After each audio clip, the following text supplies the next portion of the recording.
Hello, good afternoon, good evening, good morning from wherever you are. It's 6:30 in Hamburg.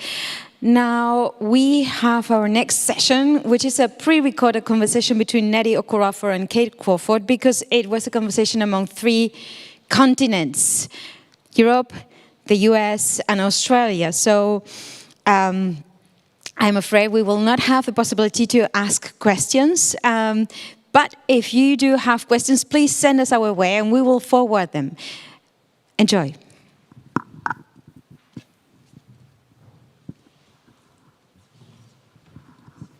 Hello and welcome to the final session of this wonderful 2.5 days in Camp Nagel.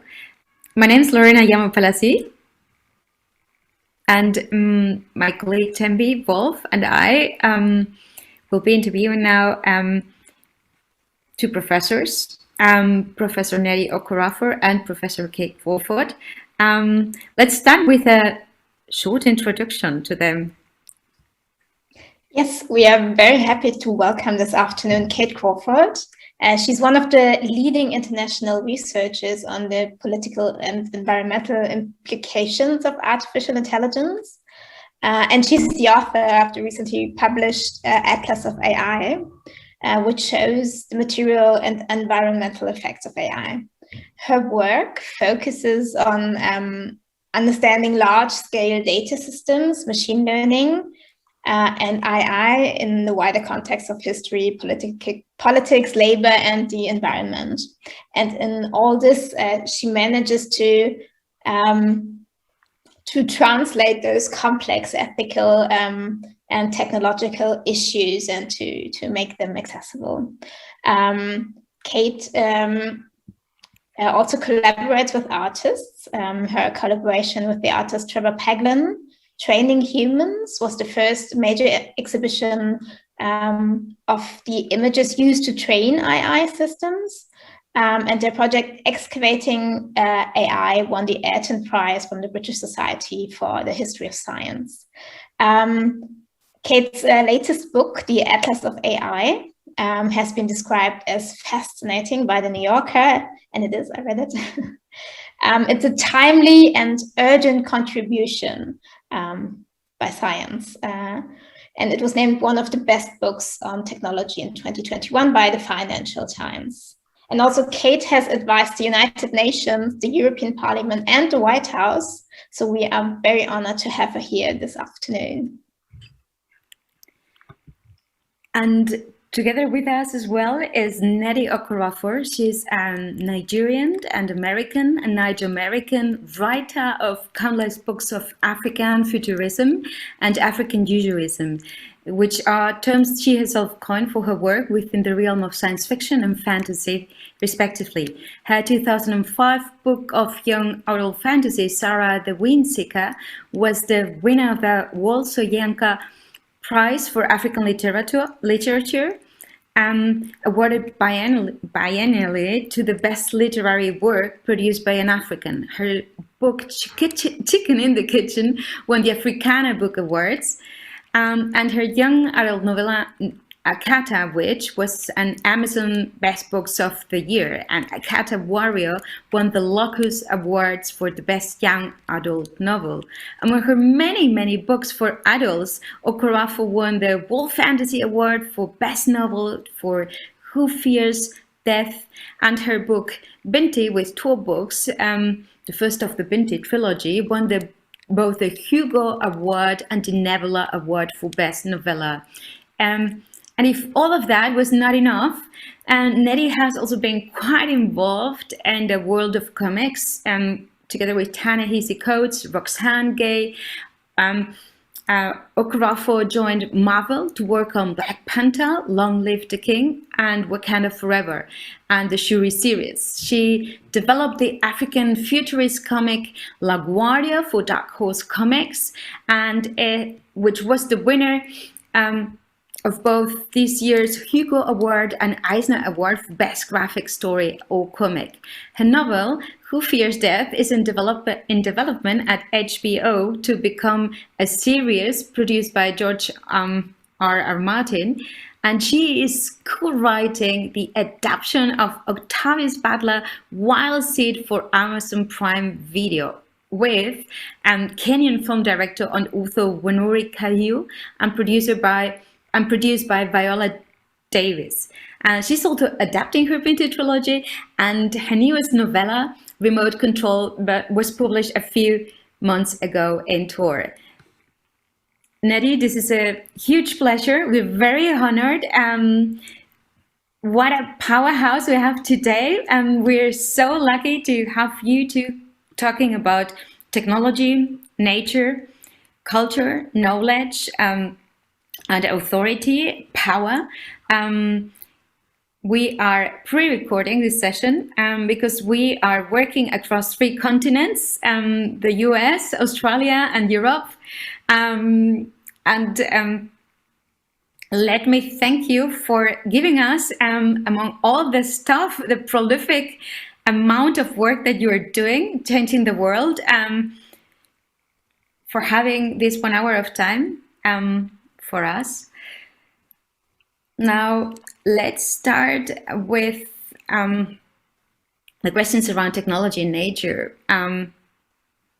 Okay, you say that AI is neither artificial nor intelligent. Atlas of AI is, among other things, a journey tying technology to soil and water, a travel to the most remote regions on Earth. Can you tell us about that aspect of your book?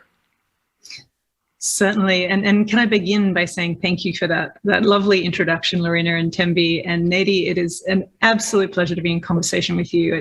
I feel like we're working in different genres, but have been sharing lots of ideas and concerns over the years of working on this topic. So it's a really exciting moment to be talking together. In terms of my work, certainly one of the things that I've really pushed against in the last decade or so is this sort of imaginary of artificial intelligence, this idea of a type of technology that is somehow neutral, objective, disembodied, that idea of sort of the Cartesian split between mind and body, that we have these disembodied brains floating somewhere in the clouds. And to really work against that, I wanted to study and then reveal the materialist underlay to almost ground artificial intelligence, if you will, to bring it back to earth. And to do that actually meant really going against some of the things that academics are most known for, which is, sitting at our desks and reading papers.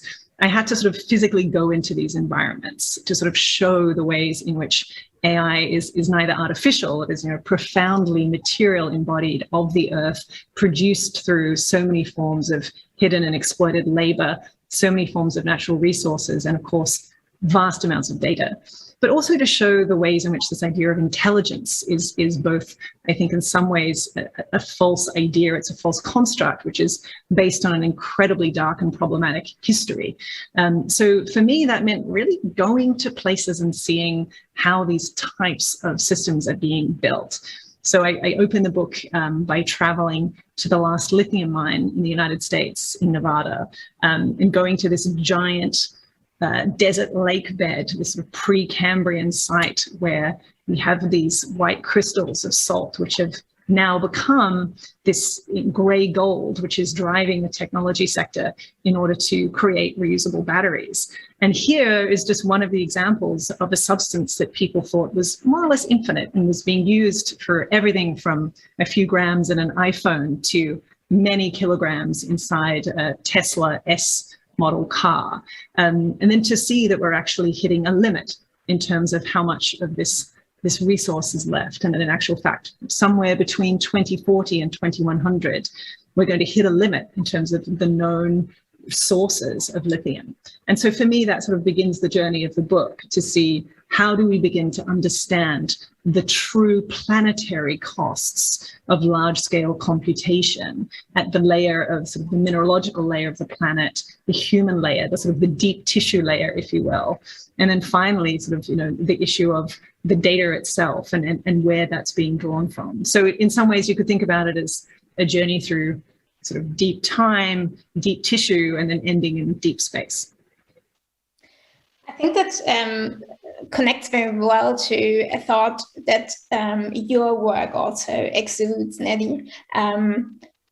You always write about technology as something that it can't be necessarily separated from nature. It's always intertwined. It's written into your protagonists, both in your last book, Remote Control, and also in your comics. Technology is always part of the main protagonists and their identity even. Can you maybe elaborate a bit on that, how in the thought universes you create technology and technology and nature play into each other? Yeah, it's interesting because like the way that I arrived at that has been a long process. So Zara the Windseeker, my first novel, that was published in 2005. And in Zara the Windseeker, we have this main character who is she's like in a biotech world, where they have cars that are run on electricity producing plants. They live in buildings that are plants. It's full of biotech.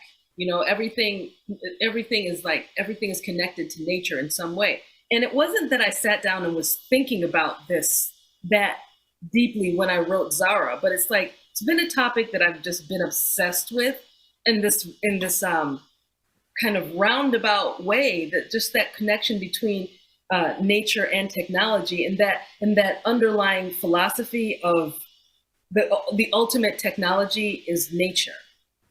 Human beings are always almost fighting against it. Like all of the technology that we produce is either to try to control nature or hold back nature. And I've just slowly over time come to really feel more comfortable with this idea of working with nature. It's better to work with nature than work against nature. Like, it's a very simple idea, but so Zara the Windseeker was the beginning of it. And gradually, with so many of my stories, I've been exploring that even more in depth, and with BINTI. So it's always I'm just always all over the place with these things. With BINTI, one of the inspirations behind even just this idea of this African girl who goes into space was I've always been very uncomfortable with space travel. Just this idea of space is huge, but as a biological organism from Earth, you go into space and you're meant to die. You're not meant to live out there. You die in space. So it's but I love the idea of space travel. And so that that conflict has always been something that I've played with. And then I just started thinking, well, if you could what about this idea of traveling organically in a spaceship that's alive? That makes more sense. That made more sense to me. The idea of leaving this Earth in something that's living. So with BINTI, once again, I'm looking at technology, but she leaves Earth in a spaceship that's alive. That was more comfortable for me to write that, because when I'm writing something, I have to live in it and I have to be there. I don't want to be there in this cold spaceship. I just so there was that, and then I've just really. It's just, just that general philosophy of the connection between technology and nature. It's just an underlying, ideology that I just feel, I think that on a very basic level, it just makes more sense to go with nature. With remote, I could discuss several of my books, but where I'm exploring this idea in various ways. But it's a thread that runs through everything that I write, because I just feel the more we do these unnatural things to our planet, to ourselves, the more we just have that philosophy of this is our planet to control, and we use the resources. The resources are here for us to use. The more we have that idea, the more we're just going to keep going in this wrong direction. It is the foundation behind all of the problems that we have. And so that's where that's coming up in these, these stories that I write. Kate, your work is very very fact and data based and very non-fictional. Can you connect to that thought of to that longing for another kind of technology that's more organic? Absolutely. I mean, it's interesting that, for me, so much of my inspiration has come from science fiction, but science fiction that's been very critical, has had a sort of strong critical social lens. And, it's amazing. Nnedi's working on this project around Octavia Butler's work. Octavia's work's been an enormous influence on me.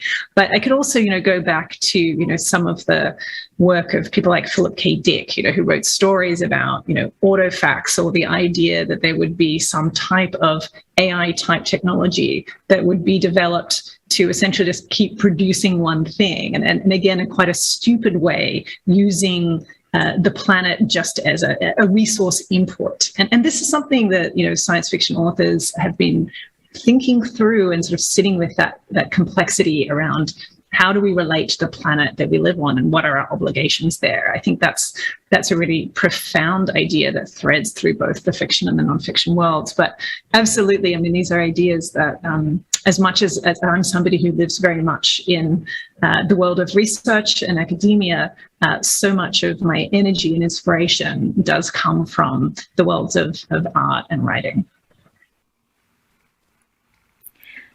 Kate, from that material part, just apart from the extractive part, that and the mineral part, that the mineral layer that you were talking about, there are some other layers that you researched through your journeys. Can you talk about this a bit more? Sure. Well, Atlas of AI is really sort of structured rather than chapters, more as like geological strata. So, we start with the earth layer, and then we move to the labor layer, and then we start looking at the data layer and classification, which is in some ways a time travel layer where we get to go back in time and to see how humans in particular have been classified. And then we look through issues like affect and emotion, how particular types of emotions have been understood and interpolated through technical systems. And then looking at how that's applied by states, how this becomes a site of power, and how the idea of power itself, I think, is shifting, and our sort of theoretical constructs of how we are understanding power, I think, need to change from, say, where they were in the sort of 1960s and 70s, coming from sort of the sort of classic continental philosophers like Michel Foucault, that we're actually reaching a point where power is operating and consolidating differently. Then the final strata, of course, is outer space, which is something that Nnedi and I think, share similar concerns about the way that outer space is being figured. Right now, of course, we have this privatized space race, right? People like Jeff Bezos and Elon Musk, who are essentially creating this vision of extraction, which is now moving further out from the planet and into the stratosphere and beyond. And that too, I think, comes from a very deep ideology that has to be questioned, which is, what is our responsibility to the planet that we currently inhabit? Or can we just, why are the billionaires just choosing to take their money and leave? And what does that tell us about the deeper structures of accountability within the systems that they've built that we live within? The part about accountability is something that I want to address here, because you talk about the myth of clean tech, of clean technology, saying, well, there's more to that than just simply extracting rare minerals. There is also a whole life cycle of energy, which is like sort of the lifeblood of AI. Can you talk about that material side a bit, where you go through all this extraction and all this maintenance of AI at a very, so to say, energetical and material level? I love the way you've put that. And certainly maintenance is one of the things that is so rarely thought about in these spaces. It's considered to be quite unsexy when we have, entire industries focused on so-called innovation and moving fast and breaking things. What is the role of repair and maintenance? But for me, I think the transformative moment for me as a researcher was when I did this project called Anatomy of an AI System with Vladan Jola, who's an extraordinary artist and data visualizer. And we were looking at how do you visualize the life cycle of a single consumer AI device. And we looked at the Amazon Echo. And it's like, okay, well, we understand more or less how the data channels work. We can draw and picture those for people. But what about every one of the components? What if you tried to find which mine it had come from and how much the miners were paid relative to how much Jeff Bezos was paid per hour? And then where is it smelted and how is it transported? And what does the logistics look like? And then all the way down to the other side of the end of life of one of these devices, which is generally only used for somewhere between 3.5 to 4 years, according to Consumer Reports, and they end up in these huge e-waste tips in places like Ghana and Pakistan. And they used to go to China before China said this is just too toxic and we're not going to take this waste anymore. So it's going to countries that just so desperately need the money that they're taking this extraordinary toxic legacy. So to do that full life cycle map completely rewired my brain and shifted my thinking, not just into the full supply chains of these systems, but what their legacies are in a sense of deep time, that, you know, we're extracting billions of years of the Earth's time for a split second of technological time and convenience, and that the cost of that is going to be lived by people in these spaces for decades and centuries to come. So for me, trying to sort of think about materiality, not just in the minute, in the moment, but on these much longer time horizons is certainly now a big focus of my work. Your work very much delves into Lorena, I've mentioned it, into history and the history of how those resources are extracted. Nnedi, how you're writing about the future, you're imagining the future. How much does the past play into your work, into your thinking? Or do you just completely are able to, because you can just disconnect yourself from everything that happened and just imagine a different world? Do you do that, or does the past inform the way you think about the future? Yeah, I mean, well, you know, I'm of the belief that the past, present, and the future all affect each other. So it's like have affected, are affected. There you go. And so, like, there's always going to be that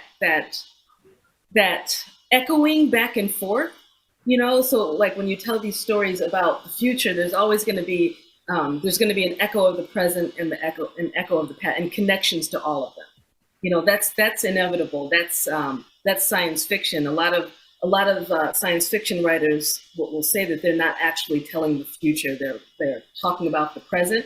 So there's that. I'm kind of in both camps with that. Like, I am imagining the future. I'm extrapolating about the future. I'm imagining but of course the present is going to affect, it's going to affect the future, and the future is going to affect all of that. So I just see it all as affecting it's all affecting each other. But like, one thing that another thing that I've just always been, that I'm really concerned with now, actually, like, over the years, I mean, I have written a lot of post-apocalyptic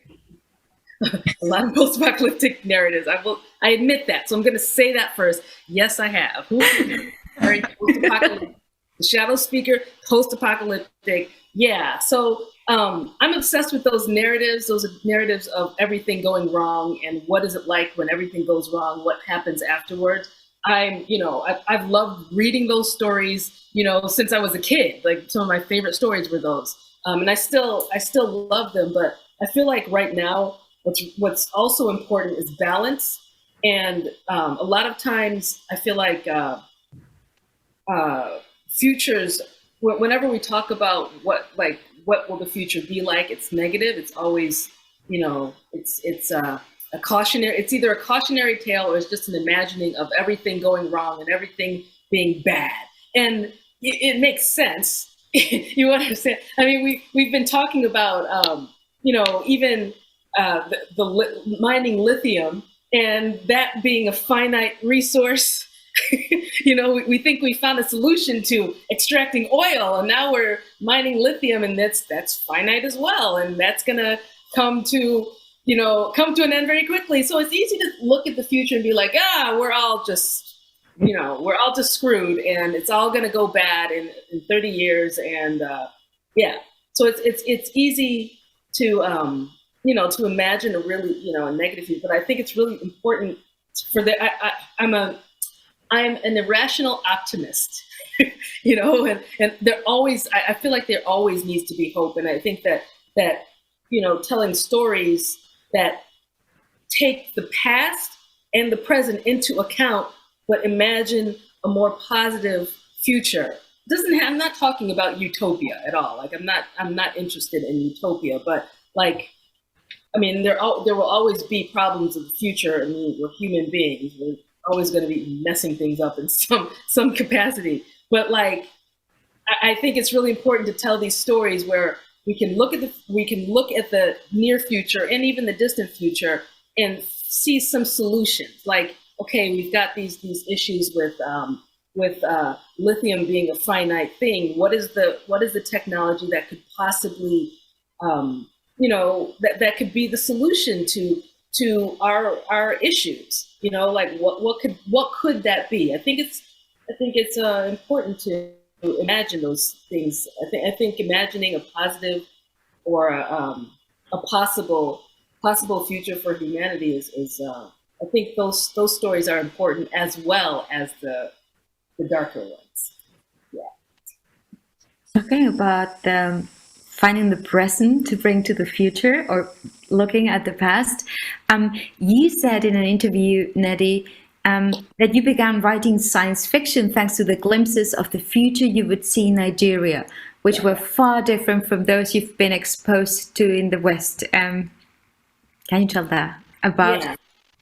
Yeah, like the way that I started writing science fiction was weird. Like, I mean, it's kind of unique in that, like, it wasn't from reading past things, because I know I grew up reading everything. I grew up not looking at categories, and if it was good, if it told a good story, whether it was fiction or nonfiction, whatever, if it told a good story, I was interested. And so, like, but when it came to science fiction, I was interested in the idea of it, but the science fiction that I would pick up felt very cold, white, and male. Like, it was like there are these worlds that I did not feel that I could even exist in. Like, I didn't need to see a reflection of myself. Didn't need that at all. But like, I wanted to see a world where if it so happened, I could possibly exist in that world. These worlds that I was coming across when I was a kid, they were not like that. So I didn't read a lot of science fiction. And so when I first started writing, I was writing a lot of I call it Africanjujuism, but it's like African-based, mysticism and kind of magical realism, fantasy, blended with, actual cultural things, specifically for me, Igbo. So that was like what I first started writing. It was what I was interested in. It was what I was forbidden from talking about growing up, and that's why I was interested in it. And then as I got older, when we take these trips to Nigeria, because I've been going there since I was a kid, as I got older, I started understanding a lot more around me and understanding the politics and everything. But I also started noticing, especially technology, like the presence of technology in really interesting ways. Like where we would be in the more like we'd be in my parents' ancestral villages, and cell phones started showing up. So you'd be in a place where there was like the infrastructure wasn't there. So you wouldn't have running water. You wouldn't have electricity. You'd have these big mansions, though, like these beautiful mansions in the village in what looked like jungle. They called it farmland, but it looked like jungle to my American eyes.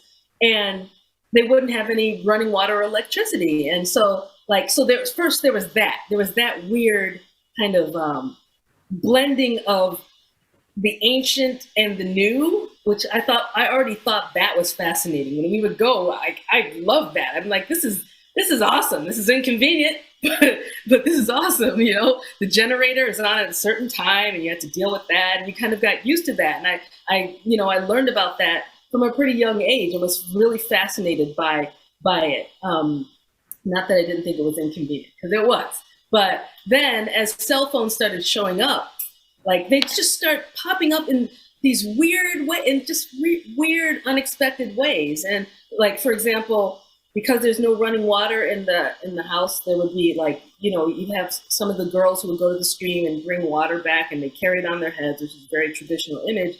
And then you started seeing when they're carrying the water back on their heads, they would be holding their cell phone out of the way so it wouldn't get wet. So you'd start seeing things like that. You'd start seeing palm wine tappers holding cell phones and talking on the cell phones in the top of the tree.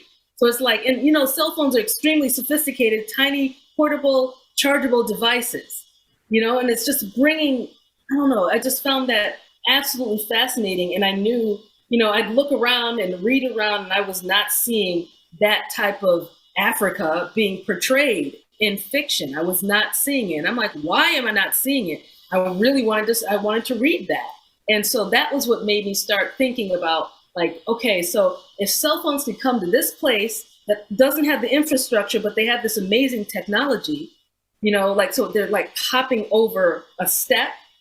What is this place going to be like in the future? There's going to be like this weird mix of, you had market women who were making, they were planning things using cell phones. And, it just, I was absolutely fascinated by the idea. And that's what made me start writing science fiction. It was like, I wanted to see what that future looked like, because it was strange and unique, and like, it was like a manifestation of technology in a way that was very different from, let's say, the United States. It was very different because like people were using it in a different way than over here. And then that got me also thinking about how technology is used and how it depends on the culture of like a specific place. It depends on the culture. Like each culture will use the technology in a different way, and one isn't better than the other, but it's all really, really interesting.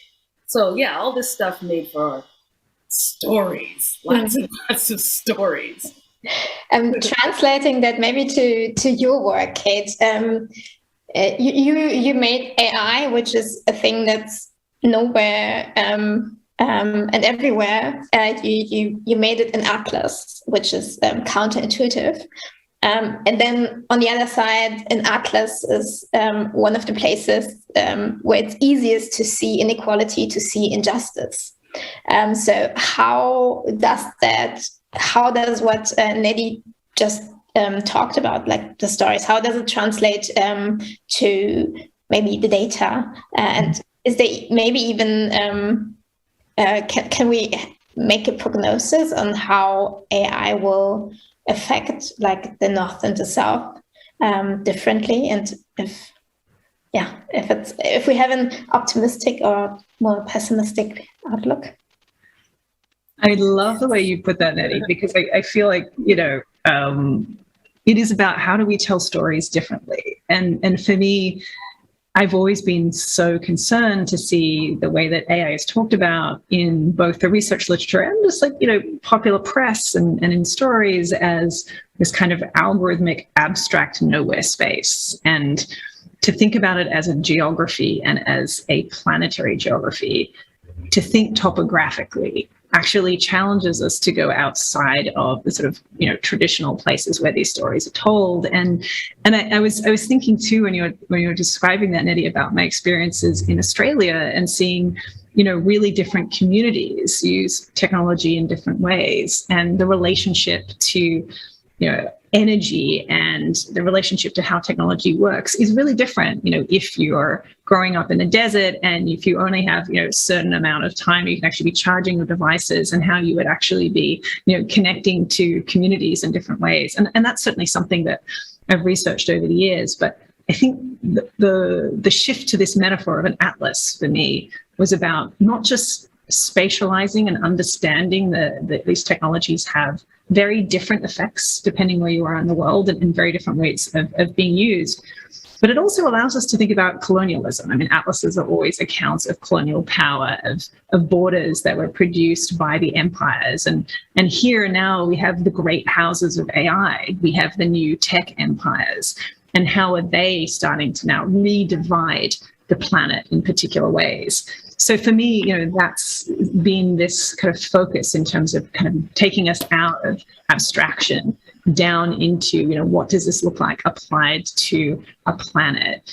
And you ask if that's an optimistic or a pessimistic view. I mean, was interesting. I kind of love the way you put that, Nnedi, in terms of we need to capture back the future. We need to have a vision of what we're headed towards, which isn't constantly disaster.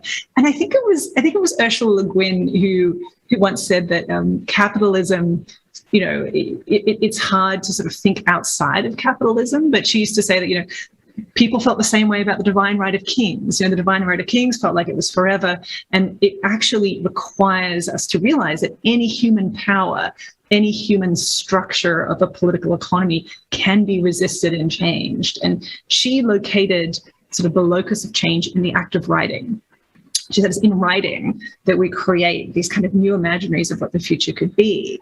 And I really think that that's something that we have to sort of cleave to at this moment. We've been through such a traumatizing time in history, but that trauma, even though, you know, everybody has been touched by it, it's been experienced very differently depending where you were on the planet, depending what your sort of resource image looked like in terms of where you lived. In the US, of course, it was completely divided along racial lines. I mean, the differences are just staggering. And then if we look at global north versus global south, again, you see just an extraordinary difference in terms of who could get treatment, who could get vaccination.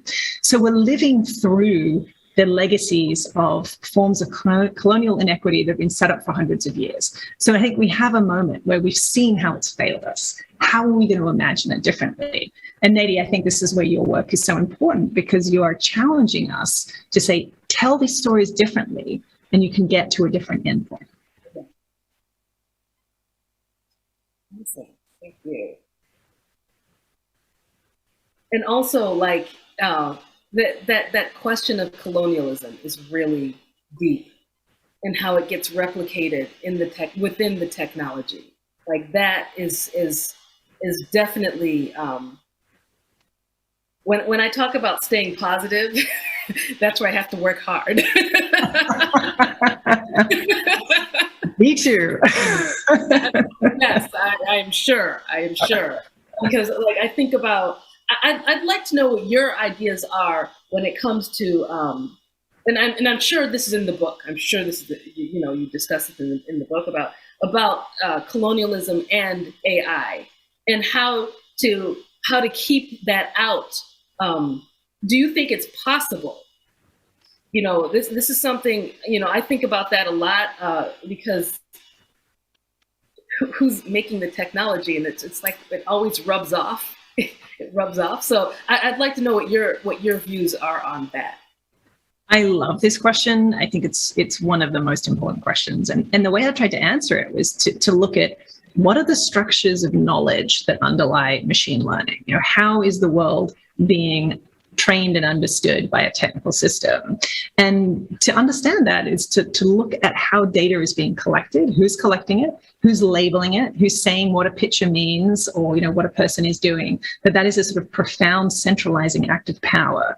And what it does is it actually creates these kind of modes of classification, if you will, that have such a long history of being connected to forms of power and oppression. So, I mean, in the book, I look at, you know, some of the ways in which people have been classified into racial categories, into gender categories. You still see technical systems using gender binaries of male, female. I'm like, come on, it's 2021. I mean, this is just unbelievably exclusionary. Or that have 4 categories for race that they put people in based on what people's skin tone is. I mean, these are just extraordinary practices which come from a basis in colonialism and eugenics, frankly, which really brings us back to, you know, one of the other speakers at Camp Nagel this year, Wendy Chun, who has an extraordinary new book that will be coming out this fall on these sort of relationships to eugenics and data and machine learning. So this is something that, you know, that I think is very deep and baked in. So the big question you're asking is, can it be taken out? Well, it certainly can't be done with this sort of bias correction that we keep seeing in the technical field, this sort of mathematical fairness, which has, you know, been the big response to criticisms of AI. I think we have a much bigger challenge on our hand, which is to unpick that very idea that you can ascribe an identity to a person through what they look like or through their actions by a technical system that will then make predictions about their activities and worthiness in the world. That's what we currently have. And to redo that is going to be a profound process. And I don't think it can be done by the same people who created those systems. I think we have to think of different communities, different creators, and different voices who will be doing that work. Kate, do you maybe have an example of someone, of some place where that is happening, where there's active unlearning, active unpicking of the biases? Yeah, I mean, there's sort of like the light version, and I think there's the kind of much more radical and, to me, much more interesting version. So, I mean, you have examples of people who are trying to quote unquote diversify data sets. And sure, I mean, yes, we have incredibly narrow problematic data sets, but simply collecting more images of people in sort of more diverse locations isn't changing the power relations of what it is to have, say, facial recognition in public housing in New York, or to have it, you know, have an affect detection or emotion detection system in a school in London. Like these are systems that are fundamentally problematic, and just making them more accurate doesn't actually resolve what I'm addressing in terms of these underlying power dynamics. But instead, what I think we're starting to see is something really much more exciting, which is actually a politics of refusal. It's communities saying, no, just because this is made doesn't mean it should be deployed, really going against this idea of technological inevitability. So we're seeing bans on types of technology. We've seen bans on facial recognition in places like Portland, San Francisco, Somerville. We've seen in the European Union this new AI Act to try and have real restrictions on the way that AI can be used. It's the first time that we've seen omnibus regulation. So what we're seeing there is, at the very least, the beginning of the muscle being developed to say, no, we're going to not use these tools in these ways. The next step is, I think, that work that you're talking about, Nnedi, in terms of what is the imaginary next step of what these things could be? What is a different way of thinking about how we can actually use systems of planetary sensing at a time when we urgently need them? You know, we're in a climate crisis. We're in a moment of extreme wealth inequality. Are there ways in which we can think about planetary sensing and information that doesn't fall into these types of colonial centralized power?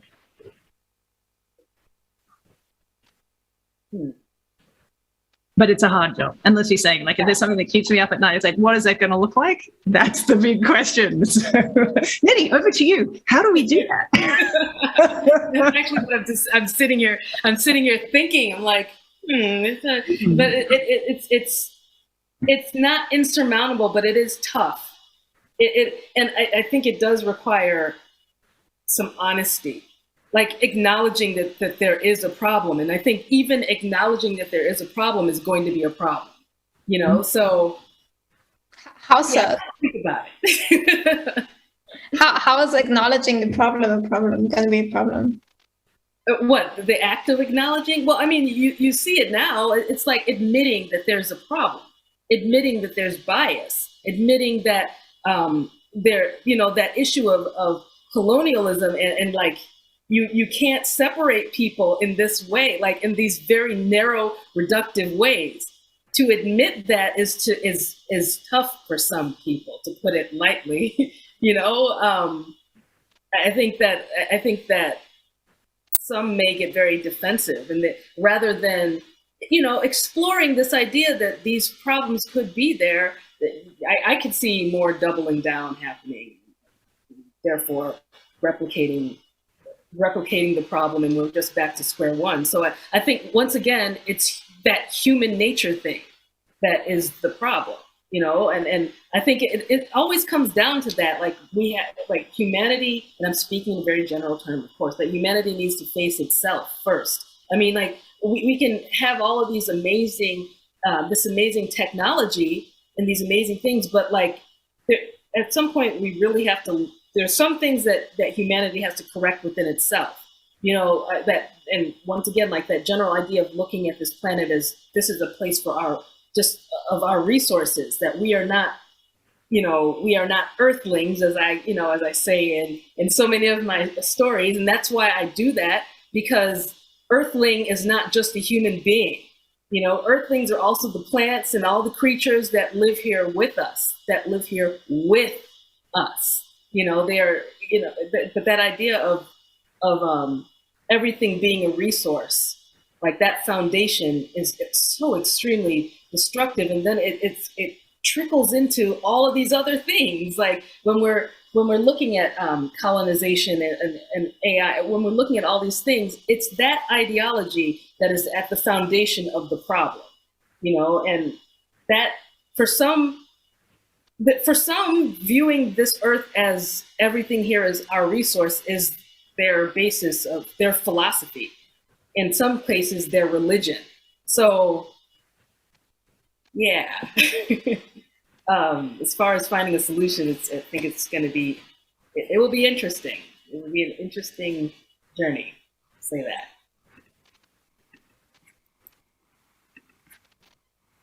This sort of reminds me of the sentence that you said in another interview, where you said, well, understanding that it's not always about the self can be about the self.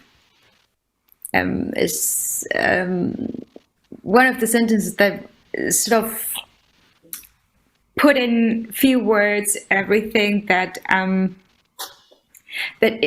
a certain way in your book, Kate, you are putting together. You are talking about infrastructure. So you, instead of centering on the personalized, individualized approach to technology, you have got an infrastructural thinking about how to conceptualize and really grasp what is it that is framing the way how we create this technology. What is the essence of this technology?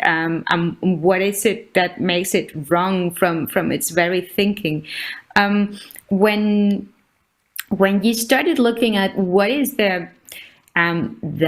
what are the thoughts and what are the theories behind artificial intelligence, you sort of go back to the past, go back in history, and you go quite far away, but you also come to centuries that are not that far away, like the 20th century. You look at things like Paul Ekman going to indigenous communities to prove his theories about the universality of human nature.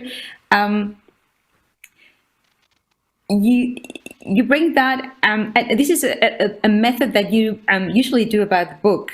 You go specifically back in time where you're looking at labor. You also do that there. You don't only look at how our workers working at Amazon, but you also go back in history at the beginnings of industrialized times, and how at the pre-era of workplace AI, people would start working a specific mentality.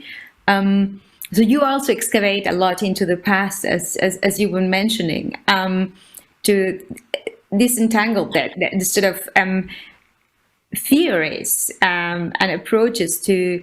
Can you talk a bit about that, and can you talk also about how you try to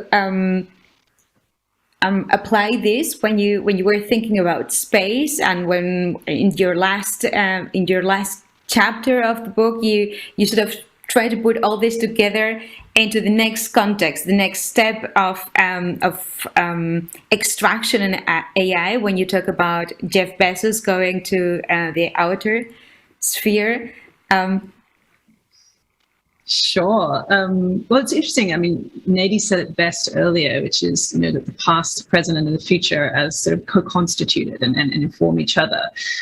So for me, you know, this method around Atlas of AI is, you know, both going to the places around the world where you can see this happening now, but to also go into the archives and into the histories of the many centuries that brought us here, because in so many ways we are living the echoes of decisions and forms of institutional power that was set up centuries before.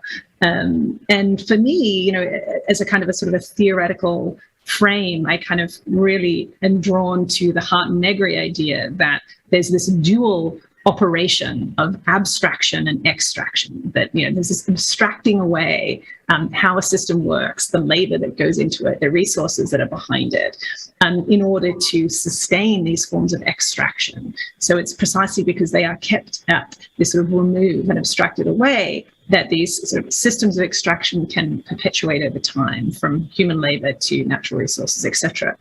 So thinking about that sort of framework, we've been talking a lot about time in this discussion, but time itself has become a place where this contest of power is happening. And particularly in the site of work is where you really see this. So it's sort of particularly in the early years of the industrial moment, you start to see the idea of time being the thing that industrialists wanted to have mastery over. So to control the time of workers' bodies, to track them with massive clocks, this idea that Ford had of like tracking every instant of time and is it being used well. And for Taylor, it was like this vision of stopwatches. And I even went back to, Charles Babbage, who's, most well known for his inventions of computation and sort of the computational imaginary.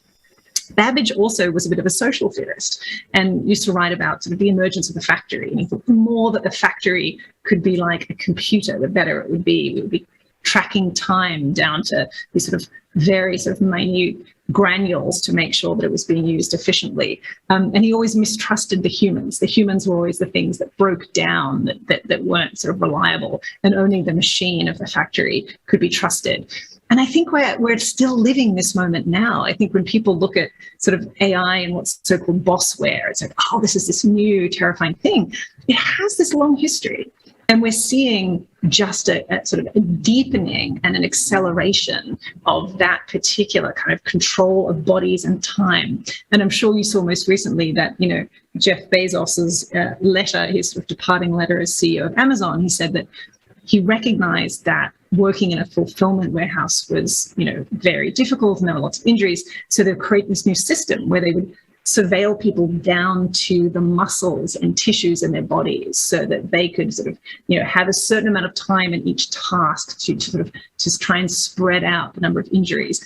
And that sort of response of like, well, what about a union? What about sort of letting people unionize? What about, improving the conditions of work? No, he's creating this insanely surveillance sort of, muscle system.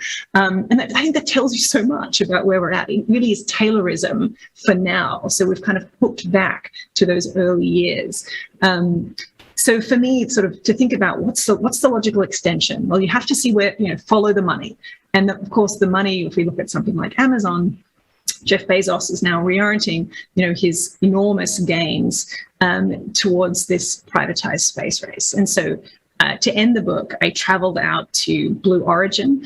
This was, before the pandemic, and I went out to the West Texas, in this huge sort of Permian basin, middle of nowhere, where he's created his reusable rocket base. And I climbed up to the sort of one piece of public land, and I checked the maps so that I could set up a camera and take a photograph for the book of this space base. And then I saw sort of these security vehicles emerging from this long road in the middle of this desert, coming to sort of usher me away and sort of push me out of the valley. And it was this moment of realizing that yet again, everything that is public is being captured by these privatized entities. And again, the space race is the same thing. It's supposedly the last great commons. And I know this is something you've written about, Nnedi. It's like that was supposedly the thing that everybody has a stake in. Very quickly is now being enclosed. So we're having another moment of enclosure of the commons. So it's a long answer, but to trace these ideas through what are the echoes in history and how are we seeing a repetition of, say, the Enclosure Acts in England, sort of the creation of private property, is now being used to create private space. I saw Nnedi nodding throughout. Felt like you had a thought on that. No, I'm processing it all. Like there were several things where I'm like, what? First, I'm stuck on the Amazon thing where they're looking at the muscles and then figuring out exactly how much, like I'm thinking I need to learn more about that. And then, you know, I'm like on multiple in multiple places when it comes to the space race, because like I'm all for space exploration, you know, and I know that like even with this, you know, yeah, I'm not going to say that, but like I wanted to describe the space race in a very crass way, but I won't. I know what you were thinking though, and I was about to do it too. Okay. That's what it is. It is a dick contest. Let's be clear. It is that. But even though it is that, I think about like all of the technology that will come out of that, like all of the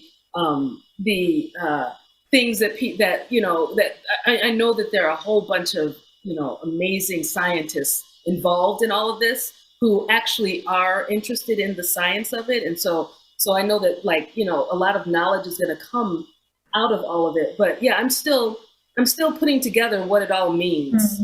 Yeah. You know, like the fact that, you know, I remember seeing the Challenger blow up. You know, I remember seeing that and being in school, and how space travel meant something different than it means today.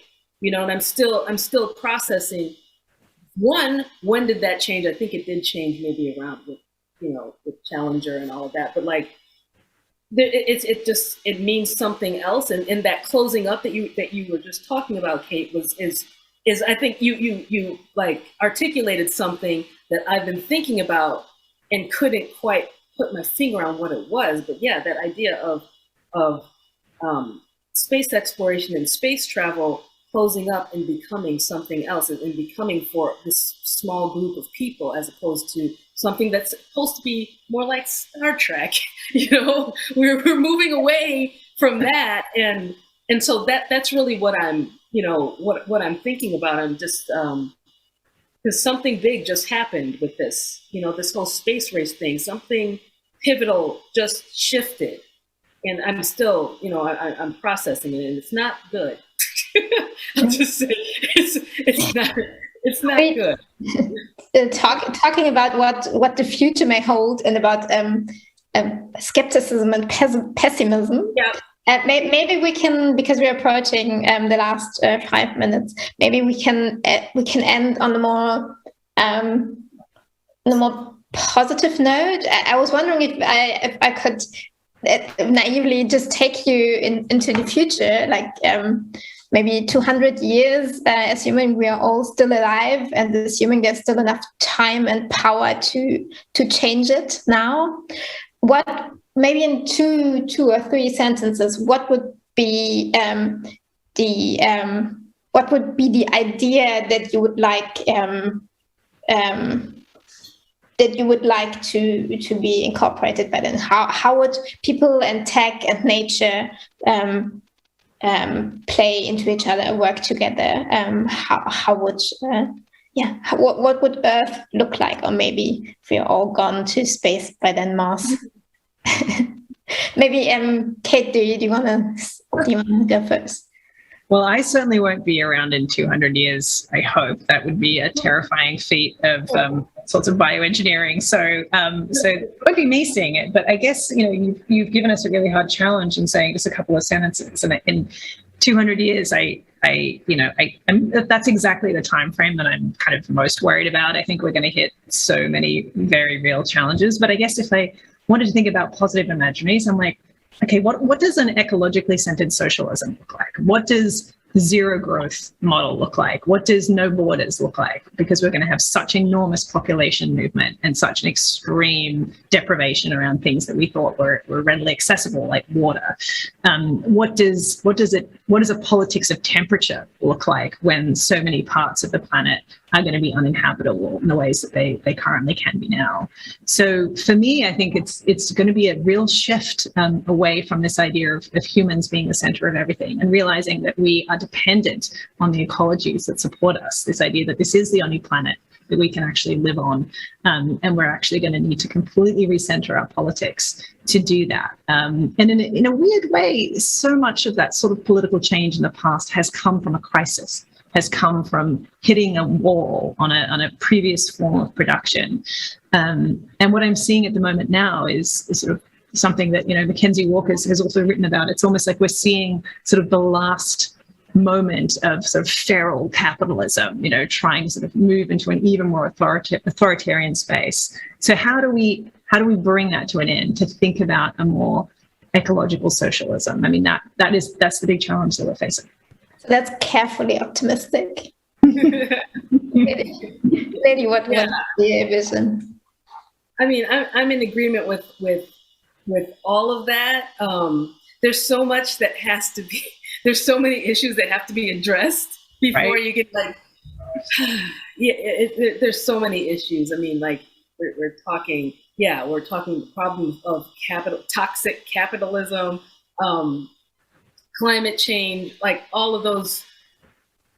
For especially 200 years from now, like all those things are going to need to be addressed probably in the first 100 years. So hypothetically saying, so we found solutions to all that, Okay, so after that, what would I like to see? I think, outside of those social issues, outside of them, I'm really interested in biomechanics.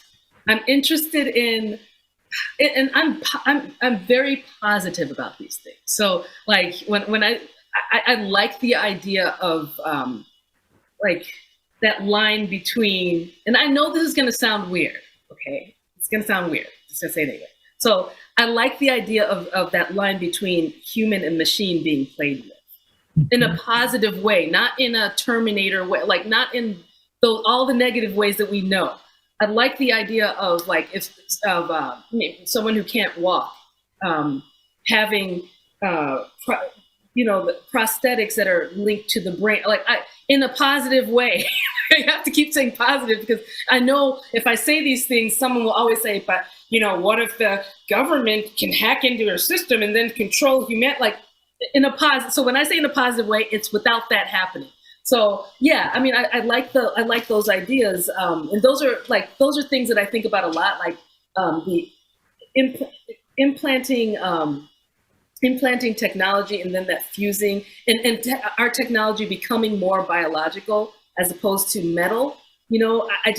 I'm fascinated with that, and I would love to see more of that. I think that if all the problems are addressed, which is not realistic at all, that's what I'd like to see us move towards. And then this idea of space travel, it's not necessarily having to be in this metal, inorganic ship, but like this idea of maybe we have to change our bodies to go into like that.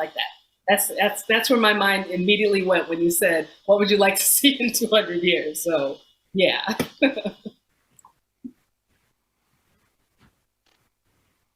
Awesome.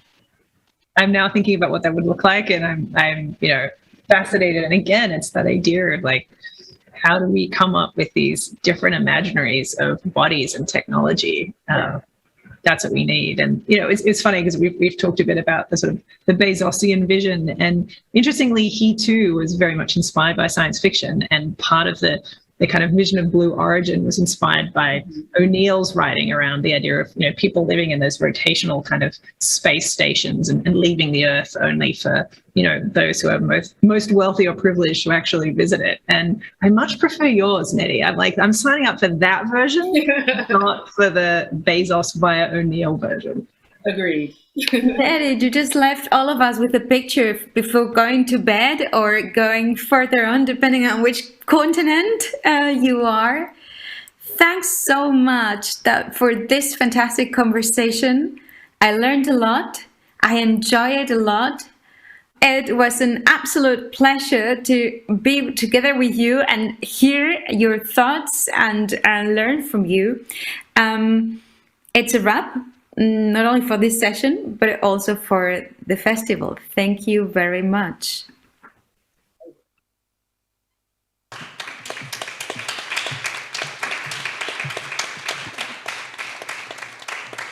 It's actually not completely a wrap yet.